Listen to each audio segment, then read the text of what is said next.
Tra l'altro noi stavamo chiacchierando fuori onda perché giustamente, sottolineiamo il Presidente, quanto ha detto la signora prima, una volta l'aiuto, la collaborazione eccetera erano spontanee, senza contratti di rete, contratti di collaborazione di società eccetera, ma venivano da sé.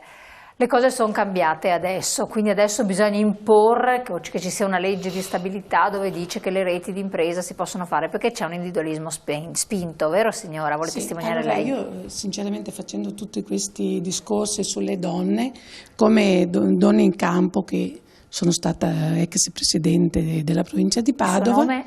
Pellegrino Maria Carmela. Io ultimamente vengo dalla Campania. Intanto, per cui sono figlia anche io di agricoltori e mi ricordo che una volta, parlando dei genitori, mio papà, quando dicevo a scuola che mio papà era agricoltore, un po' mi vergognavo, ma non nel senso di come persona, ma perché essere figlio di un dottore, di un insegnante o di qualcos'altro era diverso che non essere figlio di un agricoltore. Adesso i tempi sono cambiati, io ho cercato ai miei figli di far credere l'importanza dell'agricoltore, perché è una professione bellissima, anche se faticosa, però è una professione che ti porta molto personalmente a migliorarti, per cui credo che le nostre donne in campo, fatta dalla signora Gazzetta Giovanna, che è stata la prima a occuparsi delle donne imprenditrici, questo vuol dire che in agricoltura le donne possono un attimino venire a conoscenza di tante cose, di informarsi e di formazione che la nostra associazione fa in continuazione, proprio per formare e per venire fuori da quello che è solo il lavoro agricolo, ma proprio per entrare dentro il mondo che è l'informazione di tutto quello che succede intorno a noi. Quindi crescere come persone. Crescere, perché sicuramente l'associazione ci ha aiutato tantissimo da quando siamo partiti con la Giovanna a crescere, a maturare, a conoscere tante altre cose che ci circondano, che prima magari lavorando sui campi come la signora Antonietta non si poteva, anche perché adesso sarebbe difficile vivere come una volta. Assolutamente. Ecco. Lei nota una differenza generazionale? Io noto che è stato faticoso allora e lo è tuttora, perché era faticoso quando io sono partita ancora. In che settore era? Nel florovivaismo. Ah, florovivaismo. Ecco. Per cui diciamo che lavorare i campi, allora non c'erano tanti mezzi, però adesso ci sono tanti mezzi e tante difficoltà ulteriori, come si parlava prima della burocrazia, per cui si perde tantissime giornate dietro alle carte e che non sono produttivi. E la collaborazione invece era più spontanea? La collaborazione era fatta in un modo molto spontaneo, come dice lei, ci si aiutava senza chiedersi perché e per cosa, mentre oggi trovo che anche nella nostra associazione come donne non si è più legati, non so se è colpa della crisi, delle difficoltà che ci sono, come diceva il nostro Presidente, che è un po' difficile oggi occuparsi di altre cose perché siamo sempre in corsa per tutto.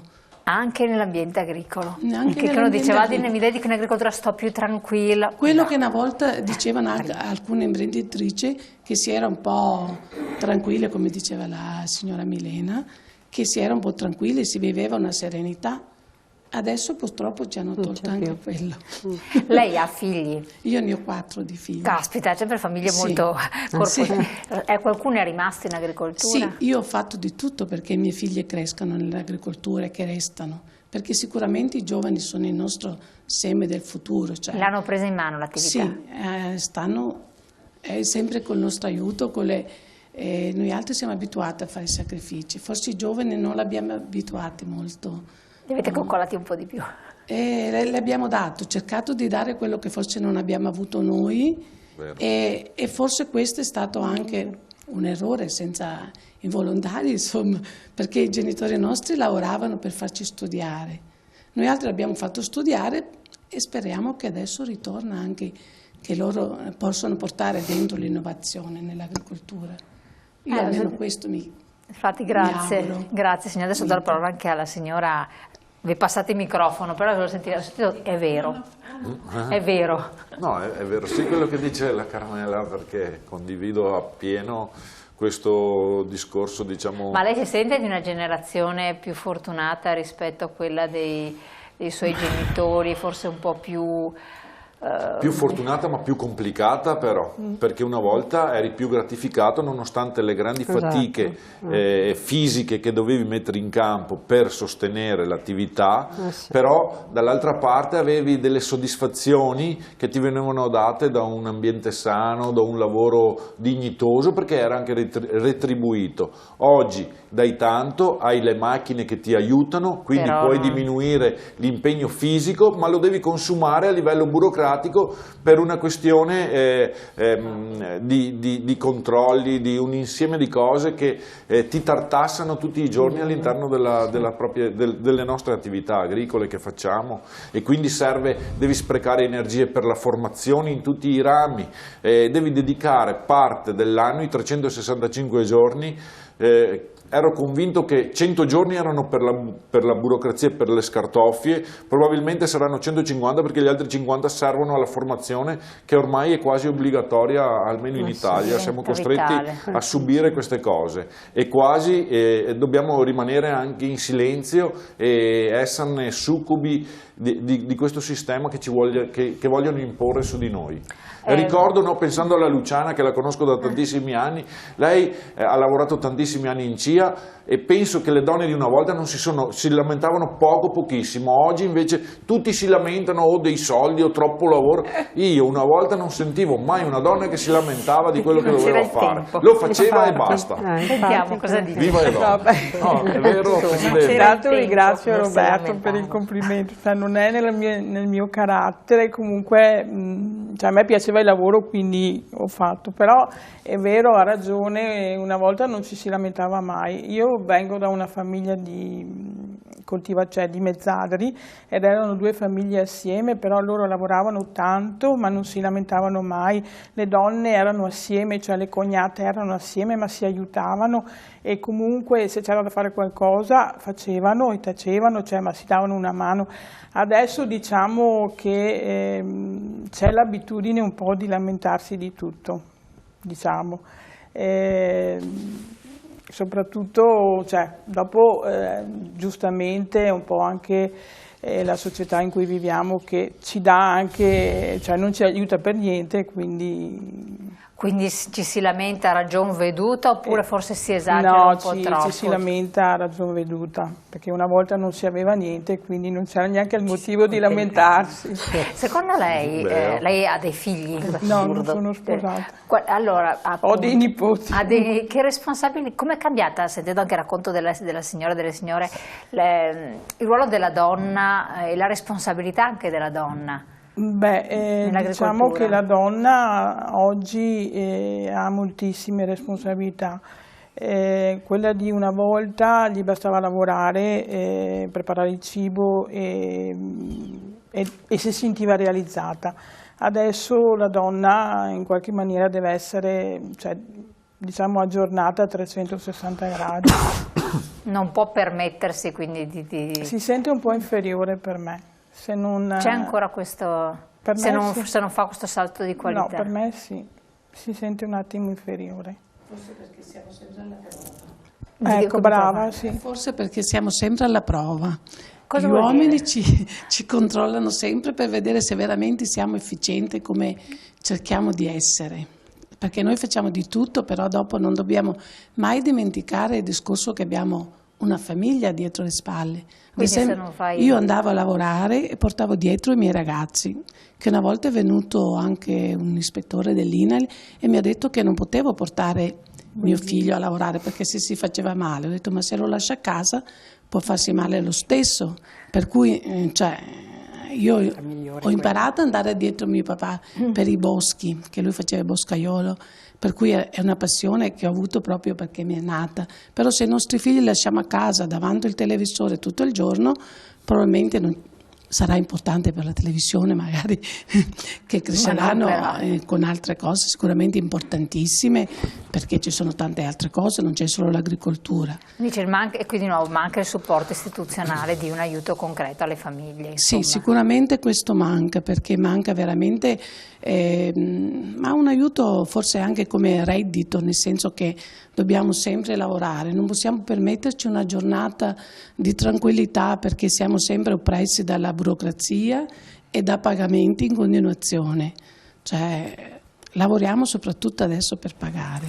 Abbiamo il 63% di tassazione, senza calcolare che tutto quello che compriamo c'ha ulteriormente le tasse. Siamo in un paese veramente fortunato. Non per vivere, forse per questo che siamo un po' come si dice, frustrate come donne, perché in effetti lavoriamo molto, diamo tanto, però alla fine forse non siamo gratificate su questo discorso di poter disporre anche delle volte di qualcosa, anzi ultimamente, diciamo, con la crisi abbiamo da ritornare indietro a recuperare alcune cose pur di non comprare qualcosa di nuovo.